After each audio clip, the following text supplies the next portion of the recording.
divided by dx is equal to 1 over 2x plus 1. Find 1. Yes. So we are going to start with divided by dx is equal to 1 over 2x plus 1. And then we are going to move dx into the right side of the equation. We would get dy is equal to 1 over 2x plus 1 dx. To do the integral of this term, we are going to arrange this form in the term of integral of 1 over u du is equal to ln u. Now, if you look at this, we are going to assume that u is equal to 2x plus 1. Now this dx is not equal to u yet. So we are going to change this one dx to be d2x plus 1. In order to do that, we are going to do differential of d2x plus 1, which is equal to d2x plus d1. d1 is equal to 0. And 2 is a constant. You can take it out from the d sign, which is like this. And then since we want to write down dx in the term of d2x plus 1, from this equation we would get dx is equal to 1 over 2 d2x plus 1. And then we just plug this one into here. Then we would get dy is equal to 1 over 2x plus 1 times 1 over 2 d2x plus 1. And now we do integral for both sides. 1 over 2, you can take it out from the integral sign. So you would get 1 over 2 times integral of 1 over 2x plus 1 d2x plus 1. Now as I said that, we just assume that u is equal to 2x plus 1, so we would get integral 1 over u du. 1 over u du is equal to 1 over u du. When you do integral, is equal to ln u. Okay. But now your u is equal to 2x plus 1, so you would get 1 over 2 times ln of 2x plus 1 plus 3.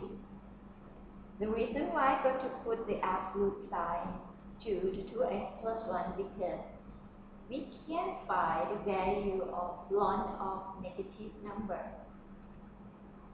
So if I put the absolute in order to know that it always be positive.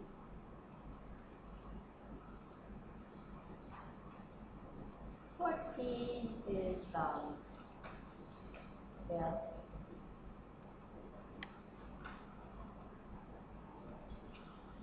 oh.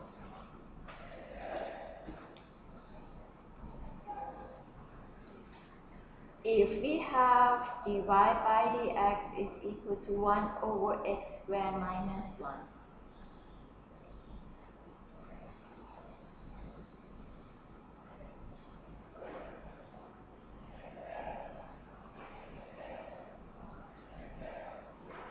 Dy is equal to 1 over x squared minus 1 dx. So if you want to find y, you do the integral, you would get 4y is equal to 1 over x squared minus 1 dx. Now, how do we integral this term? From previous example, the function itself always be numerator part.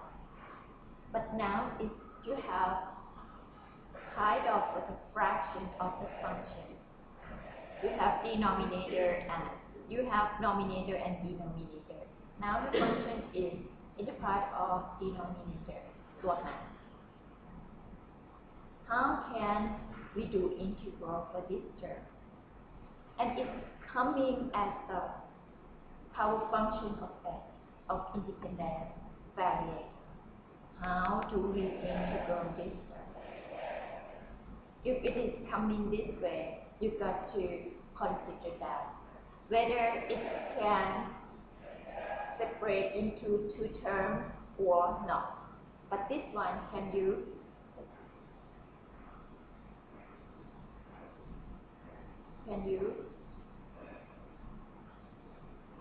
Yes, you can. 1 over x what?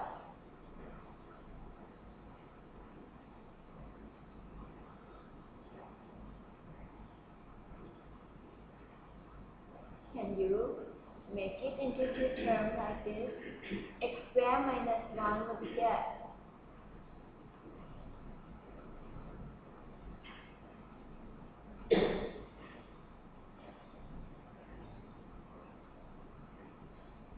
Right? So what you get?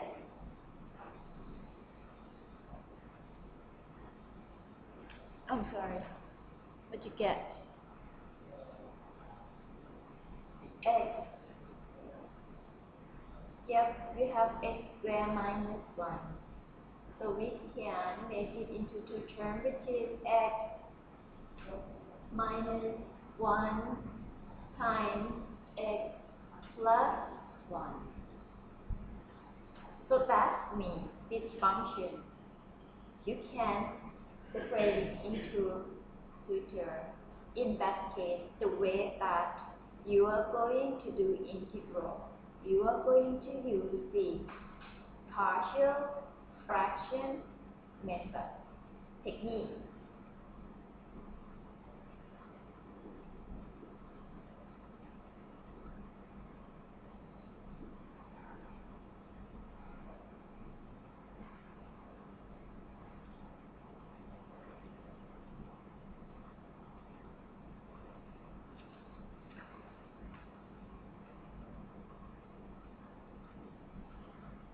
For partial fraction technique, you can make this two terms separated to be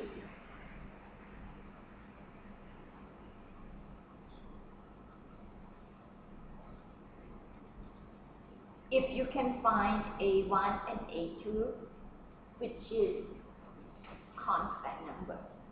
If you can find A1 and A2, if you know the value of A1 and A2, can you integrate this function? If you know the value of A1 and A2, can you do integral of this function? Can you?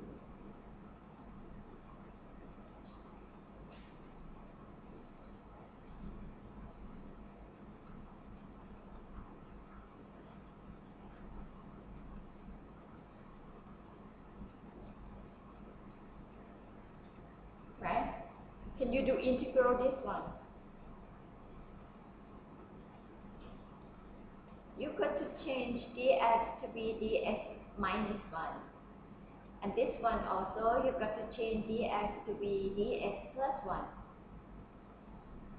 In these two cases, dx minus 1 equal to dx and dx plus 1 equal to dx, right? Now you would get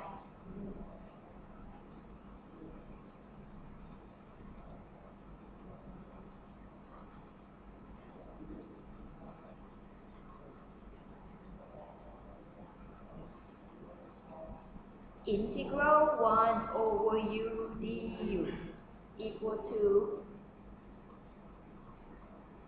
integral 1 over u du equal to ln u.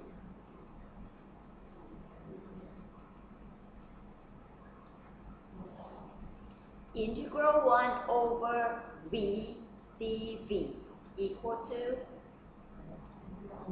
ln v.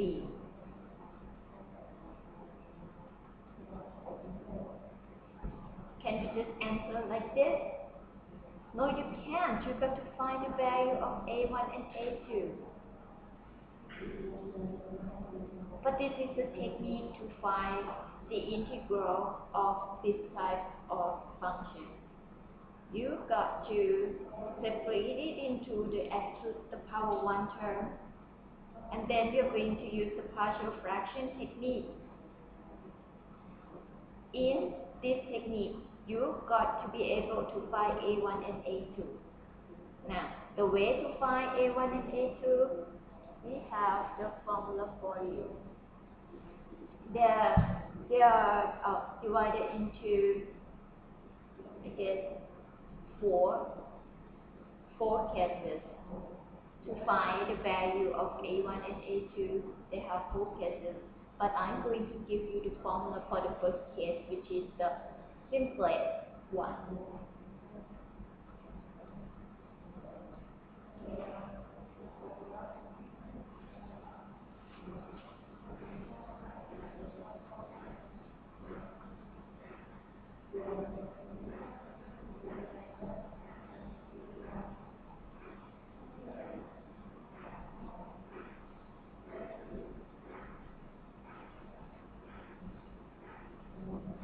It's called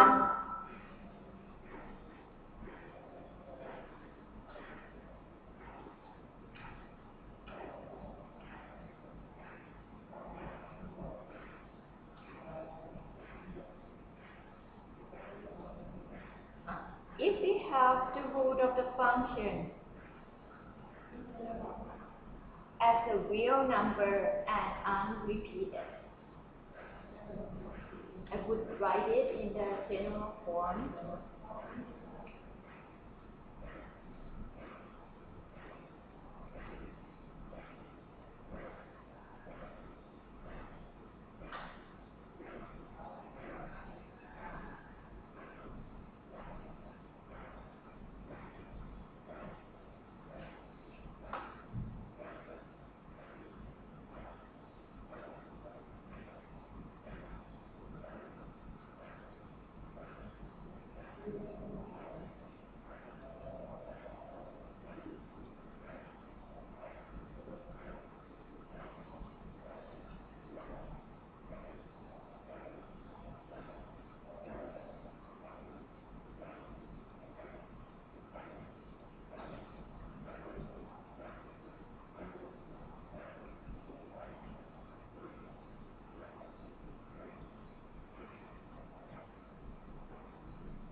Here's just a simple formula to find the variable or the coefficients of a1 and a2.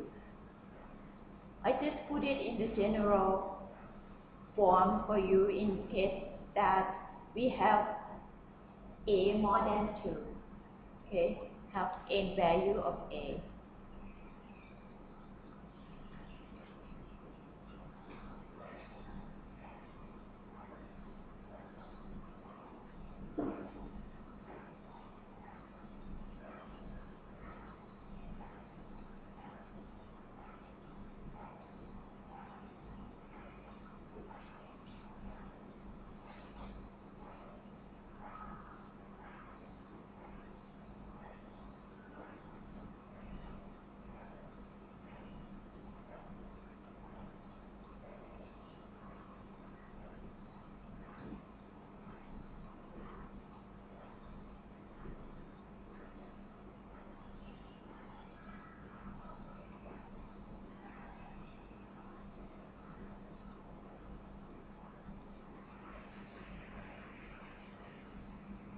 This is the way to find a.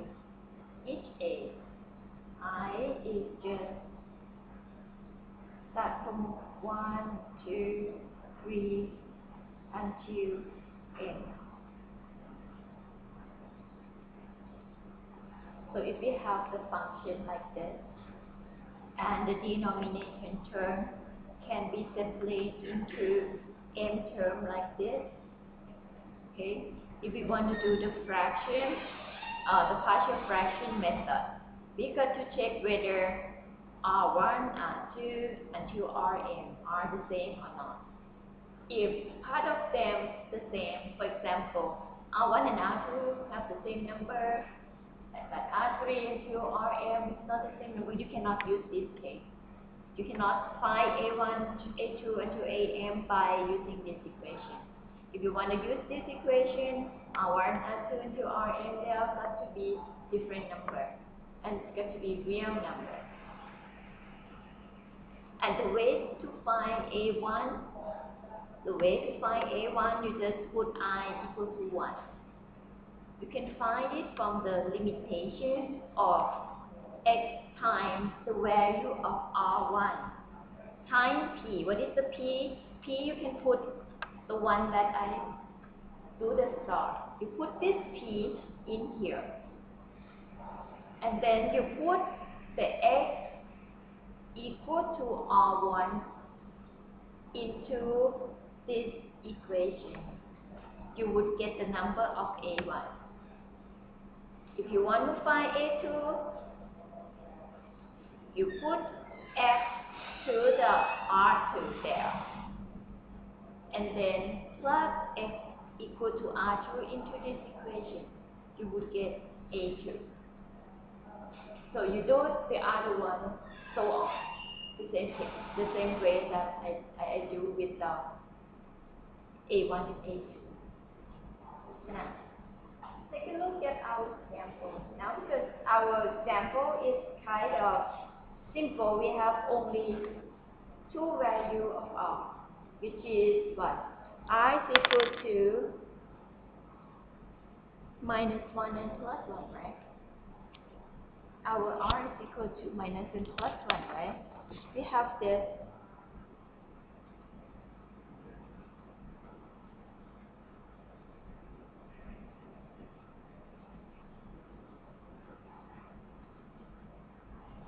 We have this, right? We got to find A1 and A2. And our P is equal to 1 over x minus 1 times x plus 1, right? That is our P, right? Now we are going to find A1 using the formula. Limit x go to R1. What is the value of R1?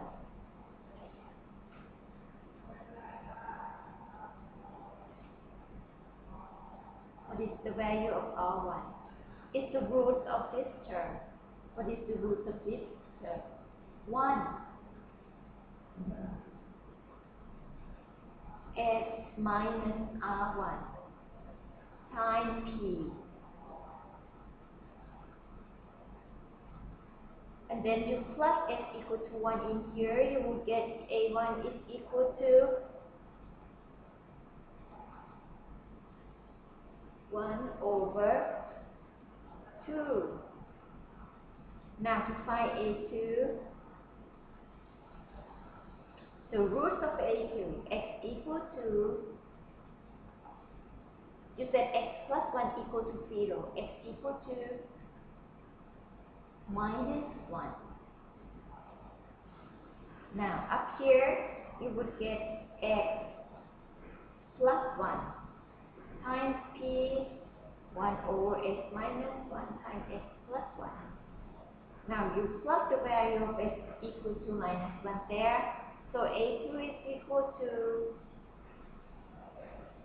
-1 over 2. Now when you get the value of A1 and A2, we did integral of this term. We find that y is equal to A1 times ln x minus 1 plus A2 ln x plus 1 plus c, right? We did this already. Now you just plug the value of A in there.